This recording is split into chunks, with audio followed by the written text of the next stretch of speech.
Je m'appelle Hélène Boulet-Suppot, j'ai 52 ans, j'ai fait une école de commerce. Après, j'ai eu une première partie de carrière en tant que salariée en entreprise financière. J'ai eu un certain nombre de projets avant de reprendre Sarenza il y a 12 ans. Quand on a repris en 2007 avec Stéphane Trépeau, c'était 25 personnes, 5 millions d'euros de chiffre d'affaires. Et puis on a développé, on a ouvert une dizaine de sites européens.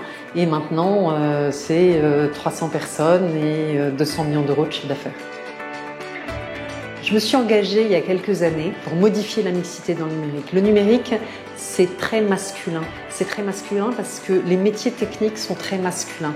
Et pour moi, c'est un énorme problème. En tant qu'entrepreneur, je travaille sur l'égalité professionnelle depuis des années. Et quand je regarde la balance des salaires entre les hommes et les femmes, il y a un gros écart de salaire. Et d'où vient l'écart de salaire?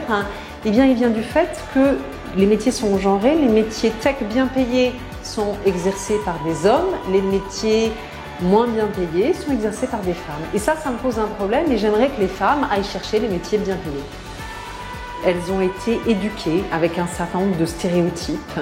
Comme les hommes vont peu vers ce qu'on appelle le care, c'est-à-dire le soin aux personnes, la tech c'est associé au geek et c'est associé aux jeux vidéo. Et les jeunes filles n'ont pas envie d'être associées à tout ça. Donc c'est pour ça, de mon point de vue, qu'elles ne vont pas vers la tech. J'ai trouvé aucune autre explication satisfaisante jusqu'à présent.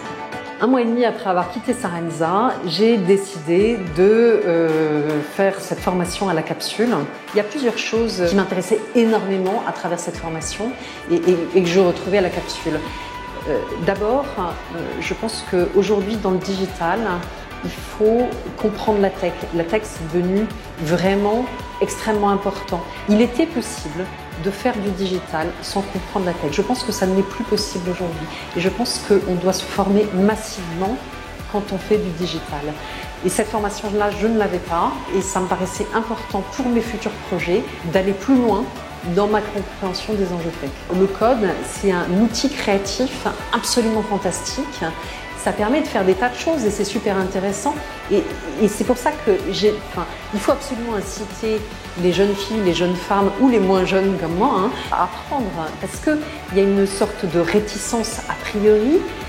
Une fois qu'elle est levée, ça ouvre vraiment un univers créatif qui est bien plus important qu'avant pour lancer ses projets, pour les développer, pour aller plus loin. La mise en pratique a renforcé ma conviction que non seulement c'est possible, mais c'est souhaitable.